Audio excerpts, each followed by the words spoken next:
کئی ایسی جگہوں پر پتہ چلا کہ غیر مسلموں کو روپیہ دے کر کے سور پالتے ہیں. یہ تو چھوتے نہیں ہیں لیکن سور پالنے کے لیے روپیہ دے دیتے ہیں. اس کی قیمت کھانا جائز نہیں ہے, اس کی قیمت کھانا جائز نہیں ہے, یہ روپیہ حرام ہوتا ہے. تو یہ بات ہے, یہ اللہ کے نبی صلی اللہ علیہ وسلم نے کہا. اور آپ صلی اللہ علیہ وسلم نے فتح مکہ کے دن یہ اعلان کر دیا, ان اللہ ورسولہ حرم بیع الخمر, اللہ نے اور رسول نے شراب کی تجارت کو حرام کر دیا ہے, شراب کی تجارت کو حرام کر دیا. آپ غور کریں آپ صلی اللہ علیہ وسلم کی باتوں پر اور اللہ تعالیٰ کی باتوں پر کہ اس پر شراب پر لعنت, پینے والے, بیچنے والے اور خریدنے والے, پلانے والے, اٹھانے والے, لے جانے والے اور بنانے والے, جس کے لیے بنا رہے ہیں سب پر, اور اس کی قیمت کو بھی اللہ نے حرام کیا. مطلب کیا ہے؟ یہ بہت بری بات ہے, بہت بری عادت ہے شراب کا پینا. اللہ کے نبی صلی اللہ علیہ وسلم کی اور ایک حدیث دیکھیے. آپ صلی اللہ علیہ وسلم نے فرمایا کہ جب وہ شراب کی حرمت نازل ہوئی نا, شراب کی حرمت نازل ہوئی تو پوچھا گیا کہ کس چیز سے شراب بنتی ہے. دیکھیے بہت سارے لوگ سمجھتے ہیں کہ یہ تو بہت طاقت والی چیز سے شراب بنتی ہے تو کیوں نہیں پیئیں گے. مان لیجئے کوئی انگور سے شراب بنا رہا ہے, تو انگور سے بنا رہا ہے تو پینے والا کیا سمجھتا ہے, یہ پھل کا رسی ہے نا بھائی, پھل کا رسی ہے نا. تم تو انگور کھاتے ہو کہ نہیں کھاتے ہو؟ بولتے ہیں نا تم انگور کھاتے ہو کہ نہیں کھاتے ہو, کھجور کھاتے ہو نا, تو اسی کھجور سے رس نکال دیا. یہ کہتے ہیں. اللہ کے نبی صلی اللہ علیہ وسلم کے صحابی حضرت عمر رضی اللہ تعالیٰ عنہ کہتے ہیں, نزل تحریم الخمر یوم نزل, جس روز شراب کی حرام ہونے کے بارے میں اللہ تعالیٰ نے وحی نازل کر دیا, اس وقت لوگ کس چیز سے شراب بناتے تھے؟ وہی من خمسۃ اشیاء, شراب 5 چیزوں سے بنتی تھی. شراب 5 چیزوں سے بنتی تھی. کس چیز سے؟ من العنب, انگور سے. دیکھیے اس کا جواب آیا کہ نہیں آیا؟ انگور سے. ومن التمر, کھجور سے.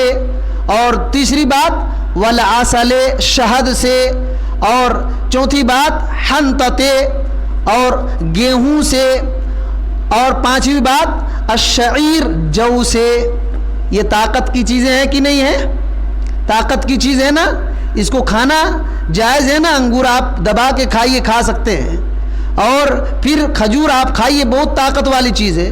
لیکن اس کو شراب بنا دینا, نشہ پیدا کر دینا اس کے رس کو, یہی شراب ہے. نبی کریم صلی اللہ علیہ وسلم کے زمانے میں ان چیزوں سے شراب بنائی جاتی تھی, اللہ نے پھر بھی اس کو حرام کیا ہے, پھر بھی حرام کیا ہے. آج تو یہ چیزیں کم ہوتی ہے, ایسڈ فیسڈ کیا کیا اور زیادہ ہوتی ہیں, اس سے جسم جلا دیتا ہے. اس زمانے میں تو انگور سے بناتے تھے اور کھجور سے بناتے تھے. آج تو الٹے سیدھے بہت ساری چیزیں بنا دیتے ہیں اور لگا دیتے ہیں, بہت ساری چیزیں حرام چیز بھی اور داخل کر دیتے ہیں. تو اب دیکھیے کہ اللہ کے نبی صلی اللہ علیہ وسلم کے زمانے میں حضرت عمر رضی اللہ تعالیٰ عنہ کہتے ہیں کہ ان 5 چیزوں سے شراب بنائے جاتے ہیں, پھر بھی اللہ نے حرام کر دیا. تو اللہ تعالیٰ نعوذ باللہ من ذالک کیا نہیں جانتا ہے کہ کس میں فائدہ ہے کس میں نقصان ہے؟ پھر بھی اللہ تعالیٰ نے حرام کیا نا, پھر بھی اللہ تعالیٰ نے حرام کیا. تو آج کل یہ جو لوگ کہہ رہے ہیں کہ شراب میں طاقت ہوتی ہے, ایسے ہوتی ہے, ویسے ہوتی ہے, اللہ تعالیٰ نے پھر بھی اس کو حرام کیا ہے کیونکہ اس میں نقصان ہے. آپ پھل خرید کے کھاؤ کوئی بات نہیں, لیکن اس کو شراب بنا دو, نشہ پیدا کر دو, یہی چیز حرام ہے, یہی چیز حرام ہے. گویا کہ معلوم ہوا کہ کوئی چیز حلال چیز بھی اگر حرام کا ذریعہ بن جائے تو وہ حرام ہو جاتی ہے. حرام چیز بھی اگر حلال چیز بھی حرام کا ذریعہ بن گئی تو وہ چیز جو بن گئی حلال چیز اب حرام بن گئی تو اس کو کھانا پینا صحیح نہیں ہوتا ہے. بکرا مان لیجئے, بکرا کھاتے ہیں حلال ہے, لیکن اسی بکرے کو اگر بت کے نام پر ذبح کر دیں گے تو وہ حلال جانور بھی حرام ہو جاتا ہے. اسی طریقے سے کھجور کھائیے لیکن شراب بنا دیں گے تو اب یہی حرام ہو جائے گا. تو یہ بات ہے. اور ایک حدیث دیکھیے, حضرت علی رضی اللہ تعالیٰ عنہ فرماتے ہیں کہ ان رجلا من الانصار دعاہ و عبد الرحمن بن عوف, کہ حضرت علی رضی اللہ تعالیٰ عنہ کو اور عبد الرحمن بن عوف رضی اللہ تعالیٰ عنہ کو ایک انصاری صحابی نے بلایا. اس وقت شراب حرام نہیں ہوا تھا, ٹھیک ہے, شراب حرام ہونے سے پہلے کی بات ہے. اور دونوں کو کیا کیے؟ پلا دیا شراب پلا دیا. انصاری صحابی نے کن کو؟ حضرت علی رضی اللہ تعالیٰ عنہ کو اور عبد الرحمن ابن عوف کو شراب پلا دیا. یہ حرام نہیں ہوا تھا، شراب حرام نہیں ہوئی تھی اس سے پہلے. حضرت علی رضی اللہ تعالیٰ عنہ نے مغرب کی نماز پڑھایا اور اس میں قل یا ایھا الکافرون سورہ پڑھے تو پورا گڑبڑ کر دیے، آگے پیچھے کر دیے. تب ایک آیت نازل ہوئی، لا تقربوا الصلاۃ وانتم سکارى، نشے کی حالت میں تم نماز کے قریب نہ آؤ. شراب مکمل حرام نہیں ہوئی تھی، آہستہ آہستہ آہستہ حرام ہوئی. اب غور کریں کہ شراب ایسی چیز ہے کہ انسان کے عقل کو کیا کر دیتی ہیں؟ یادداشت کھو دیتی ہیں. آپ الٹا سیدھا بولنا شروع کر دیں گے، الٹا سیدھا بولنا شروع کر دیں گے. اسی وجہ سے ماں بہن کی کتنی گالی دیتے ہیں لوگ شراب پی کر کے. اسی وجہ سے یہ وجہ ہے حرام ہونے کی. بہت ساری اور چیزیں ہیں. ایک اور حدیث دیکھیے، یہ بہت ڈرانے والی حدیث ہے. الصحیحہ کی روایت ہے، 675 نمبر کی حدیث ہے. حضرت ابو الدرداء رضی اللہ تعالیٰ عنہ کہتے ہیں آپ صلی اللہ علیہ وسلم نے فرمایا، لا يدخل الجنۃ عاق ومدمن خمر ولا مکذب بقدر. آپ صلی اللہ علیہ وسلم نے کہا 3 لوگ جو ہے جنت میں جائیں گے نہیں. 3 لوگ جنت میں نہیں جائیں گے. کون؟ آپ نے کہا لا يدخل الجنۃ عاق، جنت میں داخل نہیں ہوگا. آقن ماں باپ کا نافرمان. اور کیا فرمایا؟ اور فرمایا کہ ولا مدمن خمر، اور وہ آدمی جو شراب کی عادی ہو گیا ہے، شراب کا رسیا جس کو کہتے ہیں، شراب کی ہمیشہ شراب پیتا ہے. مدمن خمرین کا مطلب وہی ہے، ہمیشہ شراب پینے والا آدمی جنت میں نہیں جائے گا. ولا مکذب بقدر، اور تقدیر کو جھٹلانے والا آدمی جنت میں نہیں جائے گا. اب غور کریں کتنی بڑی دھمکی ہے نبی کریم صلی اللہ علیہ وسلم کی طرف سے. تو آدمی شراب پی اگر عادت ہو گئی ہے تو جنت میں داخل ہونے سے اس کی رکاوٹ ہو جائے گی، جنت میں جانا اس کے لیے مشکل ہو جائے گا. اسی وجہ سے میرے بھائیوں، جو لوگ اس گناہ میں پڑے ہوئے ہیں، اللہ تعالیٰ نے موقع دیا ہے. کب موت آ جائے گی؟ مرنے سے پہلے توبہ کر لو نا، توبہ کر لو اور پھر اللہ رب العالمین کے سامنے گڑ گڑا کر کے معافی تلافی کر لو. ایک اچھے خاصی زندگی گزارو، ایک مومن کی زندگی گزارو. عزت اللہ تعالیٰ دے گا، اللہ رب العالمین جہنم کی آگ سے بچائے گا. اور اگر اسی طریقے سے موت آ گئی تو پھر اگر اللہ چاہے تو پھر آدمی کو جنت میں جانے سے روک دے گا، جنت میں جانے سے روک دے گا اگر اللہ تعالیٰ چاہے تو اتنا یہ ہے.